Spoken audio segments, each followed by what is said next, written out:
Hej och välkommen till Filmfolkets podcast. Vi som pratar idag är Göran, Johannes, Björn och Tommy. Dagens film är A Christmas Horror Story. Filmen i korthet. Ja, det är en antologi där 4 rätt olika berättelser utspelas på julafton. Lite olika stilar och olika regissörer, så det är ju till följd av det lite blandad kvalitet. En familj drar till sig Krampus uppmärksamhet. Några skolungdomar fastnar i en hemsökt källare.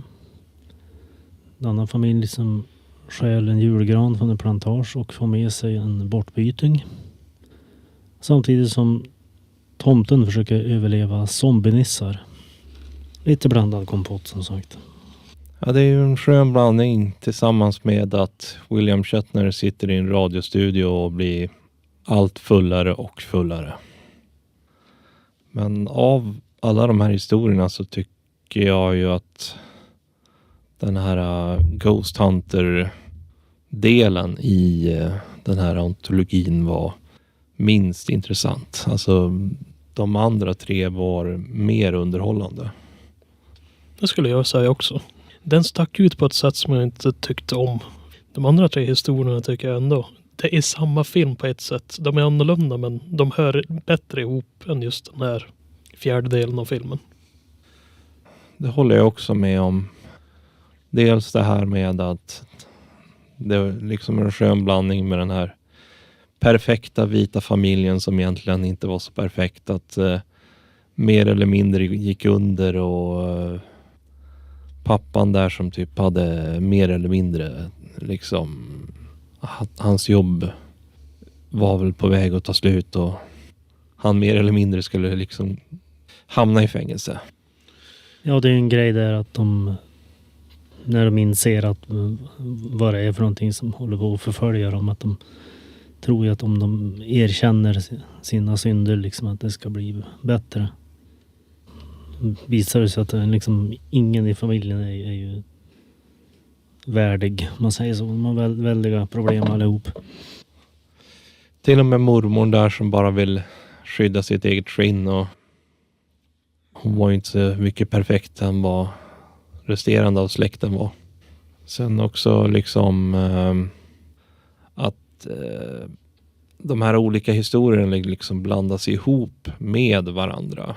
Att man får se de olika karaktärerna som är från de andra historierna. Att man får dels se han som är poliskonstapel i en inspelad film när de här spökjägarna ska ner till den där källaren.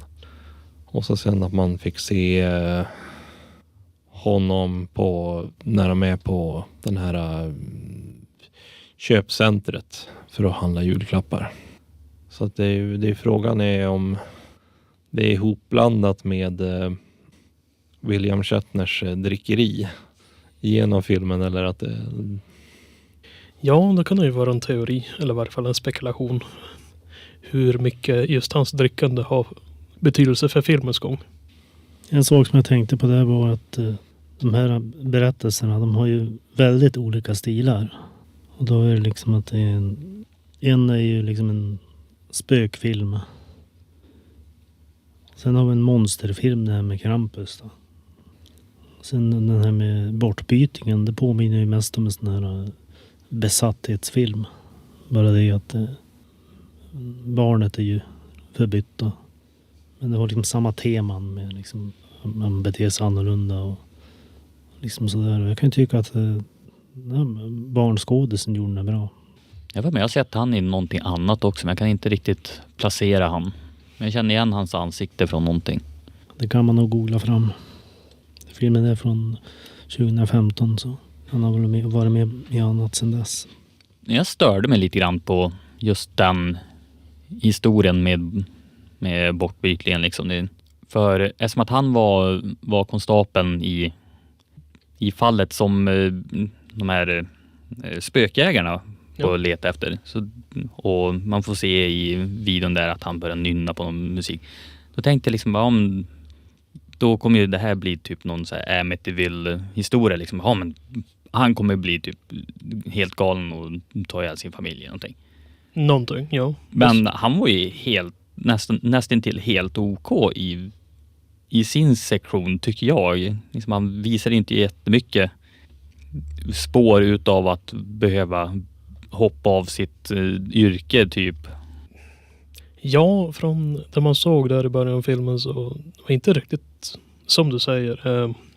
Man skulle nästan tro att han var ju den som var possessed. Men inte necessärt, utan ja, han hade väl tagit avkliv från jobbet på ett sätt och han ville ju spendera julen med sin familj den här julen istället. Men ena historien hade inte så stort inflytande på det, hans egna historia, som du säger. Det var väl mer som att han hade problem med spriten. Ja. Liksom, och så sen så verkar det ju som att den här gamla skolan är kvar. Vilket jag tycker är ju typiskt att man ska hålla på med barnaga, och jag tycker inte att det är okej. Men förutom det så var han ju lugn. Han var ju liksom inte besatt på så vis, förutom att han nynnade på den där melodin i den här andra historien med spökjägarna. Ja, det är väl mer en detalj där att han är traumatiserad och sådär. Det nämns ju liksom att han skulle ha... Han vill inte prata med någon doktor liksom. Så där, liksom det är en del av handlingen som kunde ha utvecklats mer. Ja, men visst. Det är ju lite grann av ett problem att göra såna här antologifilmer. Det är mycket de får välja bort i storymässigt. Inte kan bygga lika mycket som de kanske ville i de här historierna. När jag verkligen hade velat se ännu mer utav, som jag nästan till hade velat bara se hela den här filmen vara, det är ju just om tomten. Det var enligt mig den enda historien som jag tyckte var spänningsfull, intressant, rolig, sevärd. Det är ett ganska unikt koncept om man säger så. Och ja, som vi säger, med flera olika regissörer, det syns också på hur det är filmat, och stilmässigt så är den här tomtesekvensen mest liksom konstnärligt kompetent, om man säger så. Och det skulle vara roligt att se en långfilm på det temat liksom. Jag hade velat se en annan person bakom kameran dock, tror jag. Det kändes lite som att de försökte återskapa Jason Bourne fight-scenerna i vissa stunder där med bara en massa shaky cam och snabba klippningar och saker. Jag tror jag mer hade med budget att göra än något annat. Rätt bra gore-effekter i just den sektionen också, tyckte jag. Ja. Känns som att de hade lagt ner lite pengar på den i alla fall. Det tror jag. Älvarna var ju definitivt unik. Det jag tyckte var lite bisarrt var ju att de här älvarna, zombie-älvarna, ja. Fortfarande pratar och ja, de gick från att vara glada älvar som arbetade med tomten till att bara svära mot honom och vara väldigt otrevliga. Ja, de här zombie-versionerna är väldigt ful i mun. Ja, exakt. Det var som att det blev liksom mer variant av demon-zombies som typ från Evil Dead-ish. Ja, lite hint av det. Visst. Jag skulle gärna vilja se på en Evil Dead Christmas special typ. Ja, det tror jag faktiskt skulle fungera också med tanke på Evil Dead. Ja, visst. Nej, men jag tänker om man går efter vad tycker ni om just när det kommer till bildkonsten och ljudkonsten? Nu blir det kanske lite rörigt med tanke på att det är 4 olika historier, men jag tycker att de har ju lyckats bäst med just den här tomtehistorien. Att de har ju fått in mystiken, och det hade väl kanske gjort det hela bättre liksom om man kanske hade gjort fokusen på en film, en historia, istället för att göra som det här. Alltså det är ett intressant koncept. Det hade kunnat funkat om de hade haft bättre budget, och att man hade kunnat på något sätt, istället för att hoppa mellan de olika historierna som Tarantino Mm. gör med sina historier. Att man på något sätt gjort det lite mera bättre sammanhängande. Ja, om de hade arbetat mer med varandra och interagerat vissa saker så att det flöt bättre under filmens gång, tror jag skulle ha gått. Jag skulle ha sett på film på ett annat sätt om det flöt över på ett sätt som var logiskt. Ibland under filmens gång kändes det som, ja men här har vi 3 julinspirerade filmer, men de är väldigt separata och sen kommer de in och så går man till nästa film och så går man till 3:e filmen. Och det var stökigt. Jag tyckte vissa... Ibland så var man lite uttråkad. Ja, men nu är vi tillbaka till den här historien, men jag vill tillbaka till tomten istället, för det var i alla fall intressant. Lite en sån känsla under filmens gång. Så ja, lite huller och buller kändes det som. Jag tyckte hur de hoppade mellan historien också, liksom, hur de klippte mellan historien kändes väldigt, väldigt stökigt också. Väldigt abrupt på ett dåligt sätt. Ja, jag har sett en del såna här antologifilmer förut och jag kan ju tycka att sådana gör sig betydligt bättre när man fokuserar på en historia åt gången. Sen är det ju ett stilval i den här att hoppa lite sådär med radiopratandet som liksom mellanting och sådär. Men jag tror att man skulle kunna göra ett bättre jobb då. Alltså jag har sett många antologifilmer också. Jag har oftast tyckt att de har varit väldigt underhållande och grejer. Men den här tyckte jag mest bara var tråkig. Men det är frågan om det skulle ha blivit bättre om de hade gjort det med en och samma regissör. Det är ungefär som det här ordspråket när man liksom blandar in för många kockar för att laga mat.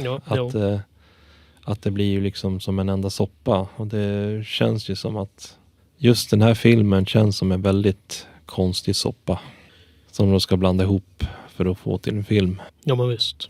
Radiotalaren tyckte jag om genom hela filmens gång, men jag tror att det är lite med flit, för de andra historierna kan skeva lite i kvaliteten, men jag tycker i varje fall han var underhållande. Även om det var ju tänkt att det skulle bli dystrare under filmens gång på det sättet. Our Asian Friends. Ja, visst. Ja, William Shatner, han gör det bra. Ska vi poängtera det att det är ju inte... De flesta av skådespelarna är inte skådespelare. Och det märks.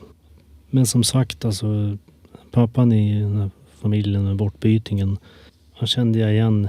Det är Adrian Holmes som också är med i Elysium och en del andra filmer. Tänkte på... Vi har ju pratat lite grann om vad som skulle kunna gjorts bättre. Men jag tänkte lite mer övriga tankar om hela den här antologin. Hur man skulle kunna ha fått det lite mer bättre. Rent stilmässigt så vet vad de vill göra med de individuella berättelserna. De har ju en väldigt utpräglad stil. Och nej, men som sagt, det skulle vara betydligt bättre att låta berättelserna rulla på i sina egna segment liksom. Ja, det känns ju som att de får inte riktigt lika mycket andrum när man gör det på det här viset. Och de hade ju säkert blivit mycket bättre om de hade fått mer tid. För det känns som att man får ju liksom inte veta så mycket om de olika, förutom att de blandas ihop med varandra. Förutom de här spökjägarna som börjar på plats, mer eller mindre. De hade väl ingen annan mer än att polisen som var där året innan. Utöver det hade de väl ingenting som egentligen förknippade dem med de andra historierna. Ja, förutom att det var dottern i Krampus-storyn som gav en de nycklarna. Okej. Ja, nej, inte ens jag nämnde det också under filmens gång. Om de inte skulle vara där, varför har de nycklarna? För de måste jag väl ha spesat ut. Eller var det så dåligt förklarat så inte ens jag märkte av det. Det var ju bara snabbt i början typ. De möttes upp och bara, jag måste åka nu. Ja, hej då. Ja, just det. Ja, stämde. En sak som jag störde mig under, det är den segmenten också liksom med spökjägarna. Jag förstår inte riktigt varför de klippte in så här found footage-delar typ från den här systemkameran de hade med sig. Ja. I själva filmen så flashar de in liksom POV-shots ifrån den kameran i typ en sekund då och då. Ja, ingen aning om varför. Varför att de hade det eller?